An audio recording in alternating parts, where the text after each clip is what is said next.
오늘 말씀은 로마서 14장입니다.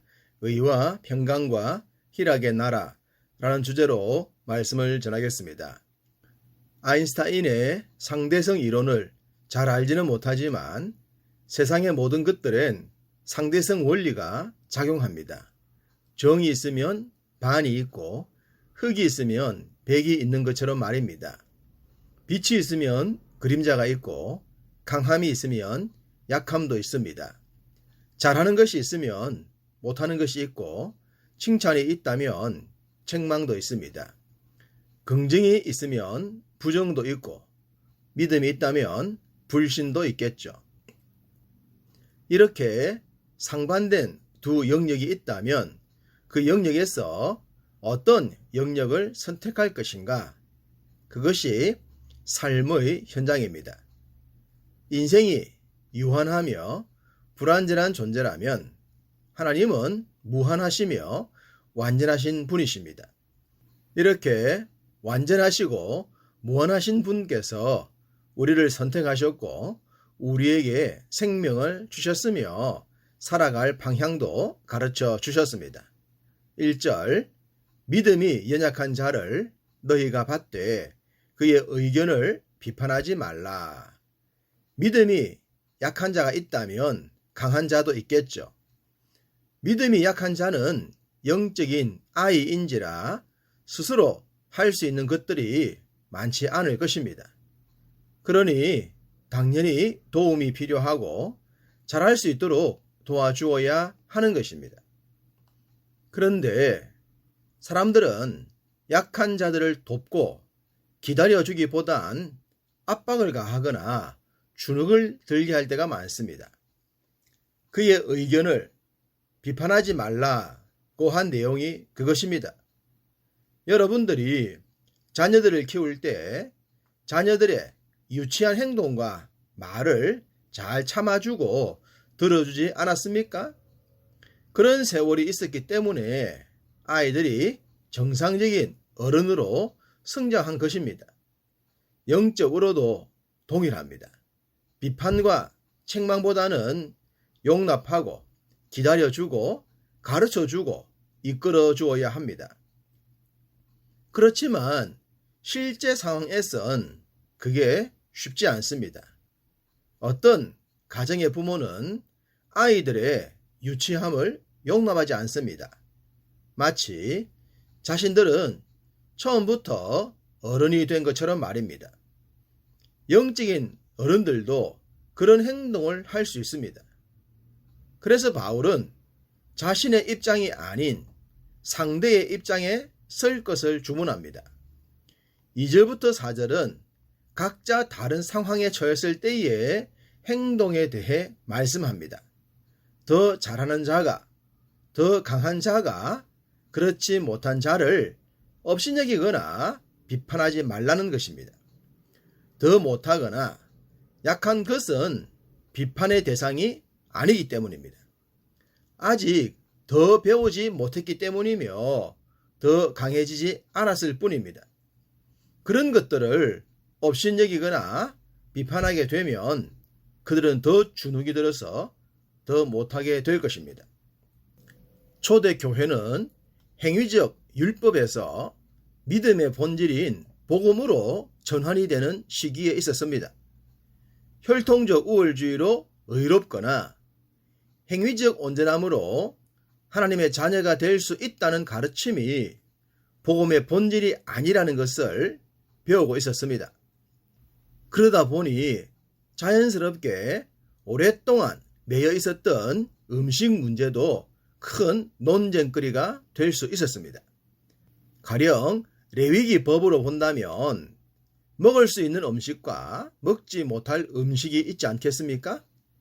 그러나 복음 안에 들어오면 먹는 것은 문제가 되지 않습니다. 주님께서도 입으로 들어가는 것이 문제가 아니라 입에서 나오는 것이 문제라고 하신 것처럼 말입니다. 이런 상황에 처했을 때 본인은 복음 안에서 해결했다고 해서 여전히 율법과 복음을 혼동하는 자들을 비판하지 말라는 것입니다. 먹는 문제뿐만 아니라 날에 대해서도 동일했습니다. 가령 안식일에 일을 하는 것이 옳으냐 아니냐도 논란이 된 경우가 많습니다. 율법적으로 보면 돌로 쳐 죽이겠다고 할 정도로 말입니다. 그렇지만 주님은 사람이 안식일을 위해 있는 것이 아니라 안식일이 사람을 위해 있는 것이라고 하셨습니다.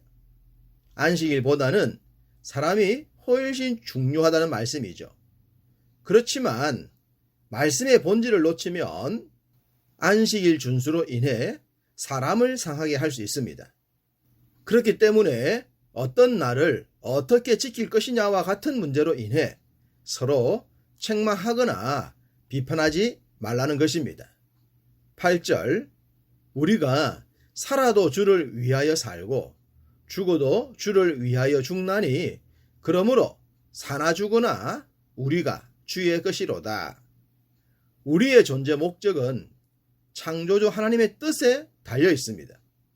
우리가 어떤 삶을 살 것이냐 하는 것은 각자의 몫입니다. 그렇지만 어떤 삶을 살더라도 결론적으로 주의 뜻을 이루기 위해 사는 삶이 되어야 하는 것이죠.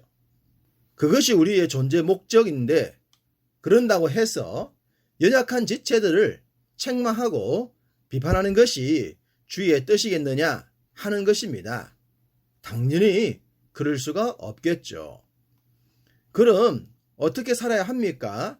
13절, 그런즉 우리가 다시는 서로 비판하지 말고 도리어 부딪힐 것이나 거칠 것을 형제 앞에 두지 아니하도록 주의하라. 비판하지 않는 것이죠. 즉 자신의 입장에서 상대를 보지 않는 것입니다. 또한 나의 말과 행동이 타인을 넘어지게 하거나 위험한 상황에 빠지지 않게 하는 것입니다. 우리의 말과 행동이 남에게 상처를 주게 되면 그 사람의 삶이 심각하게 손상을 입게 됩니다. 그렇게 되지 않도록 주의하라고 하셨습니다. 우리도 한때는 연약한 자들이었음을 잊지 말면서 말입니다. 17절, 하나님의 나라는 먹는 것과 마시는 것이 아니요 오직 성령 안에 있는 의와 평강과 희락이라. 하나님의 나라를 거창하거나 대단한 것으로 생각할 필요가 없습니다. 하나님의 나라는 의와 평강과 희락이라고 했기 때문입니다. 즉 나의 행동과 말이 의를 이루고 평강과 희락을 이루는가를 생각하면 됩니다. 나로 인해 분란이 생기고 혼란이 증가하고 다툼과 갈등이 분출된다면 내 삶 속엔 하나님의 나라가 없다고 해도 과언이 아닐 것입니다. 그런 곳엔 하나님의 나라가 세워질 수 없습니다.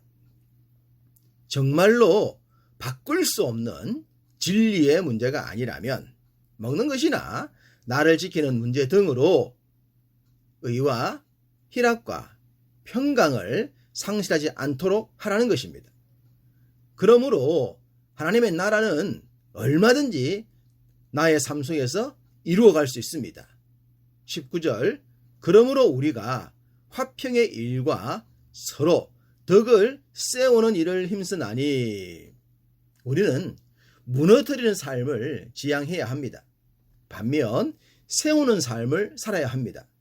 화평을 세우며 덕을 세워 사람을 세우는 것입니다. 그것이 하나님의 나라를 세워가는 것입니다. 우리는 이슬람 교도들의 폭력 행위를 뉴스를 통해 자주 듣고 보게 됩니다. 그들이 신의 뜻이란 인샬라를 외치면서 자살폭탄 테러를 저지르곤 합니다. 도대체 그들의 신이 원하는 것이 무엇이길래 불특정 다수의 목숨을 해치면서까지 신의 뜻을 이룰까요? 거기엔 의와 평강과 희락이 없습니다. 오직 신의 이름을 방자한 죄악만이 가득할 뿐입니다. 행여라도 우리의 행동에도 이런 오류가 없어야 할 것입니다. 우리들의 의를 증명하기 위해 남을 단죄하거나 세우는 삶이 아닌 무너뜨리는 삶을 살지 않도록 말입니다. 23절 마지막 문장, 믿음을 따라 하지 아니하는 것은 다 죄니라. 아멘입니까? 믿음이 뭡니까? 주의 가르침을 따라 사는 것입니다. 비판하지 말고 업신여기지 말라고 했으니 하지 않는 것, 그것이 믿음입니다. 넘어뜨리거나 파괴하지 말라고 하신 말씀을 따르는 것도 믿음입니다. 스스로 옳다 하지 않고 하나님께 옳다 인정함을 받는 것이 참 믿음입니다. 오늘도 여러분의 말과 행동이 주님께 옳다 인정함 받는 믿음의 날 되시기를 주님의 이름으로